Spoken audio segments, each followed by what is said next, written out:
Welcome to the 49ers You've Got Mail podcast presented by Manscaped. I'm Lindsay Polaris, and today I am joined by our guest offensive tackle, Alfredo Gutierrez. Alfredo, thanks for coming on the show. No, thank you guys for the invite, and I'm pretty happy to be here. All right, so we're in Colorado Springs for a few days before traveling to Mexico City for the first game in Mexico for the 49ers since 2005. Is it kind of a life comes full circle moment for you since you're originally from Mexico? Well, it is because they have the chance to play in Mexico this year and be able to be there. It's going to be like a dream come true, because since I'm here in the NFL, it's already a dream. Now playing in Mexico is like a bonus for this part of my life. So we were talking a little bit before the podcast. Tell us who's coming to Estadio Azteca for you. Well, there's like close family that are coming to the game, but at the end, if I do like a count, it's gonna be like 50 or 70 people that are going that I know of, and it's gonna be great that I'm gonna go see them at the stadium, and I'm really happy that they make the trip.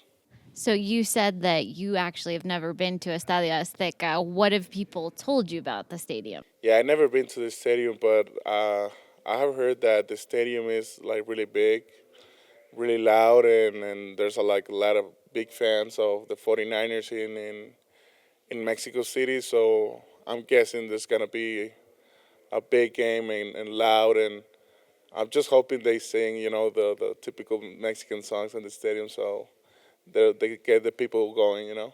You mentioned you've got about 50 plus people coming for you. So are they coming all from La Ciudad de Mexico or from all over? All over the place, from Monterrey, from Jalisco, from my state, Baja California, and all over the place, Veracruz. And so I have a lot of friends that are going to the stadium. So describe the NFL fan base in Mexico, because obviously it is not the dominant sport there, but it seems like interest is growing pretty steadily. Well, in Mexico, the fan base for the 49ers, first of all, is really big. I didn't have no idea how big it was, but they have like a small clubs in every single state. Like in Nuevo León, they have one. In Mexico City, they have a club. And at the end, they all get together and they make like this big 49ers fan base. They're pretty crazy. They like to, do the barbecue before the game, and it's a really good fan base in Mexico. How did you become a fan of the NFL and just American football in general? Well, I live at the border, right? I live in Tijuana, and being there, you get the culture of the United States is so close to us. So we used to play like a lot of football back then, and my dad used to play. So he teaches how to play us, me, my brother, my cousins. And I started liking football, and since we had the Chargers right at the border, I didn't used to like the Chargers. I was just going to ask. But I was just like watching them because it was at the border or was it a local team, and they have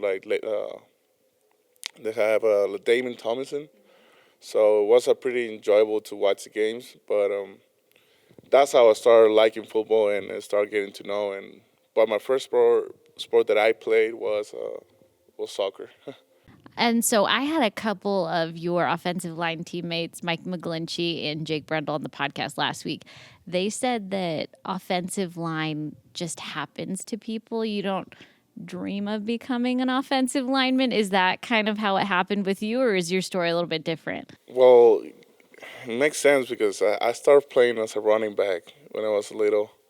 I was a skinny, I was a small, and then running back, then linebacker, and then DN.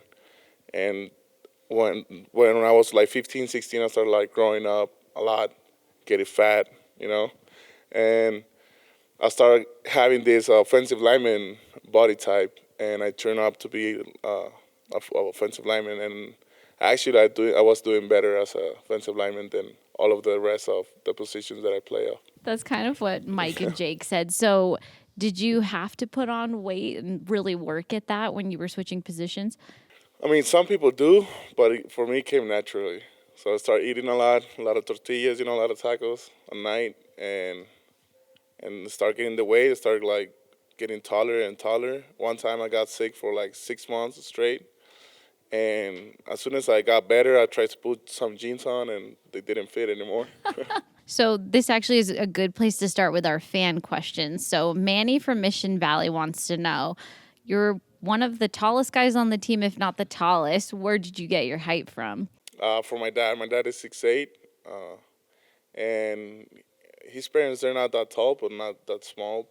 But I'm guessing we all get that part from my dad. You mentioned that you kind of had a growth spurt in high school. Did you just go from being kind of average height to shooting up over that Well, 6 foot I mark? was kind of the tallest, or now, or almost the tallest, and yeah, like around high school, I started getting sick a lot. My bones started getting sore, and I just got like really tall. I Nice. was 6'9" by my last year of high school. That's Yeah. crazy. Towering over everybody. So you played junior college football in the United States and then went to go play college ball in Monterrey. What is the difference kind of between how programs are handled between the two places? Well, and the school that I went in Mexico, they have like this Division 1 program, to be honest, but the level obviously is not the same. The junior college that I went to in San Diego, back in the day was like a really big JUCO program, so they know how to like handle like big athletes or having like a ton of talent, you know. So I think that in the JUCO was more of get better or what you need, and then get a chance to get like a Division 1, like a scholarship, you know. Mexico was like prepare yourself for like your whole career, because there's in Mexico you don't have the dream, or the goal is so far away that you don't really think about it. So the training and the work is the mindset is different. But now since me and my friend Isaac, we're like in getting back on the NFL per se. Like a lot of athletes back in Mexico, they start working out more and more so they can reach the goal too. Yeah, and how did you become or join the NFL pathway program? Because that's kind of your pipeline to the NFL, right? Yeah, in 2018, they went to see one of my teammates, Maximo, and they saw him. And at the same time, me and my friend Isaac, we were practicing against Max, and then they kind of like put our names on their records. And next year they went to get Isaac, and then the next following year they went to get me. So has it just been this crazy whirlwind dream ever since? Yes, definitely. Because when Kobe came, I was like, nah, this is over for me. Like, no, like my dream is gonna be shut down. But they still reach out to me. I was like pretty big, heavy. I wasn't not really in shape. But when they called me, I felt that okay, this is my last chance, and start getting my, uh, like my work down, my getting my weights in, and thank God I got the chance, and now I'm here.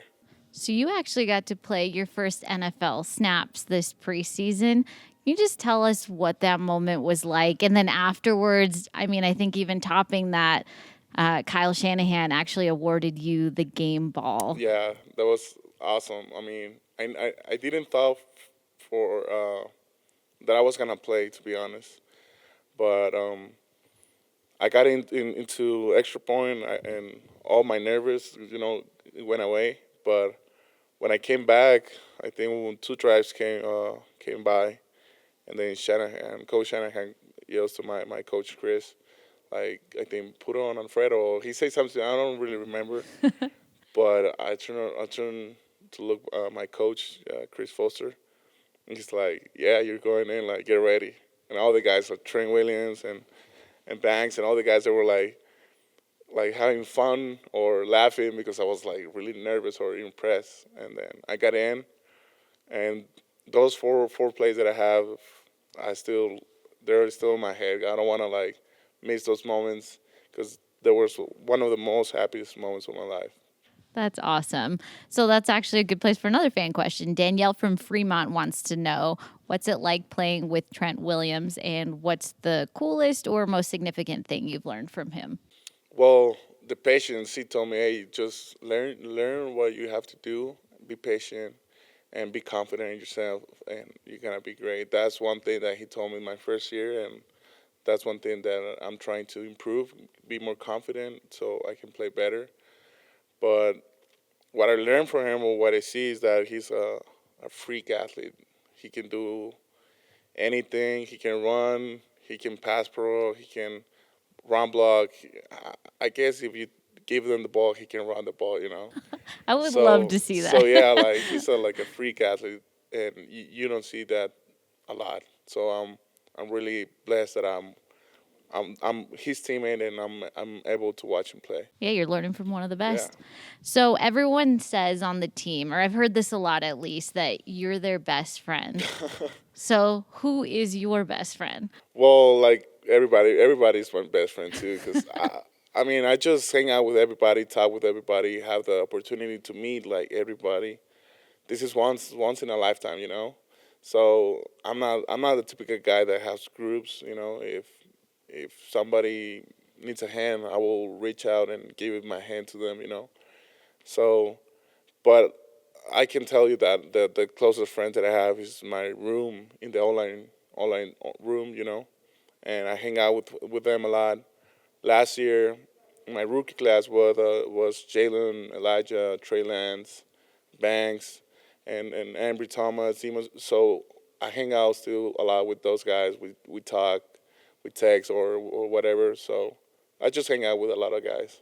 So you mentioned this as well, that you now have a couple seasons in the Bay Area. Do you have your go-to places for food, or not so much, or does the Yeah, I Mexican mean, food I do. not? Yeah, I go to some places in around San Jose to go eat some like mariscos, and or I just go to with Santana Row. There's some like the Jar House. There's pretty good, and but like a place to go to, I don't have one yet. Where do you got to go for the best Mexican food in California then? Oh my God, there's in California. There's a lot of good ones in LA. There's a ton of good ones in San Diego too. That makes sense. Um, it depends on the night or what time of the night. A night in San Diego, I recommend Tacos El Gordo and try uh, the carne asada fries. They're great, awesome, and you get full with one full size. All right, so we got another question here. Jordan from Gilroy. You guys are headed to Mexico City. If you have experience in the city, do you have your favorite places to go there? I mean, I've been to the city a couple times to play and visit for real quick. And my go-tos there, you said? Um, If you have any. I haven't been, but I know like there's like a boat ride in Mexico City that I haven't been there. I want to go, and I want to go. Xochimilco, right? Xochimilco, yeah. Xochimilco, I yeah. want to go to the museums too, but I haven't had the chance. So I know my dad actually is going, and he's gonna buy like some like pancakes or muffins. I don't know what it is. The last time we went, he buy those. They're really great, awesome. So I'm just waiting to get there Sunday and get my really like the muffins. I don't know what it is, but they're really good. You got to make the most of the 24 hours for Yeah. there, right? Okay, so Jared from Fresno. How would you rate your teammates' Spanish as a group? Is there somebody in the locker room that has surprised you with their Spanish skills? Um. Well, yeah. There's guys that speak Spanish. There's a lot of guys that understand it though, but they don't speak it. So I thought Ross Dwelly surprised me yeah, when we like were he going understands a around. lot. Yeah. Yeah, like I say like a word and that means this. I'm like, yeah, it does. So he understands a lot. Actually, Bronski understands like a lot too. Well, not a lot, but he understands. Enough Like if to I get speak by. slow, uh, they understand what I'm saying. Especially the bad words, they understand the most. I feel like a lot of guys learn Yeah, those ones first. but I think Keith, he can't understand and speaking more. But I think Fred Warner asked me like a couple like words the other day. What does this mean? So I think I'm guessing he wanted to learn like a little bit of Spanish so he can speak on the game. Javon Kinlaw told me when we were asking people about their Spanish, he rated himself a 5 out of 10. Have you heard him speak Spanish? I have because he likes like reggaeton. Oh, I did So not know that. I have hear him speak Spanish, but he's singing. I don't know if he knows what he's singing though. He was telling me he likes tres leches. So like he told me that in Spanish, and I thought it was pretty good. So It is pretty good, especially when it's cold. yeah. Okay, so what are you most looking forward to Monday night?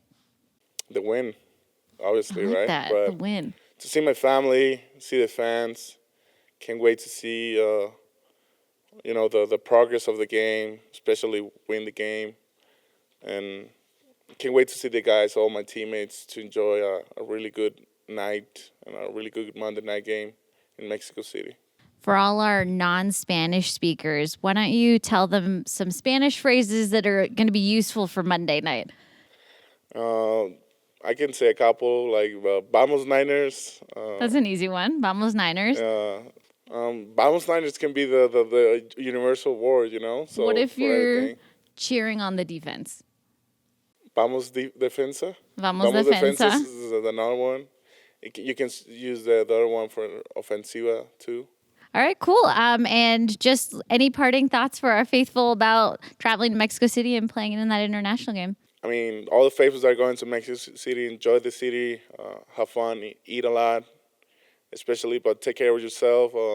Wait till the game Monday, and then see you guys on Monday night. All right. Thanks for joining us, Alfredo. And thanks for everybody listening. Thank you for tuning in to 49ers You've Got Mail presented by Manscaped. To be featured in the next episode, submit your questions to 49ers.com/mailbag. And don't forget to subscribe to our podcast on Apple Podcasts and Spotify so you can be the first to listen to our latest episodes. That's it from Colorado Springs.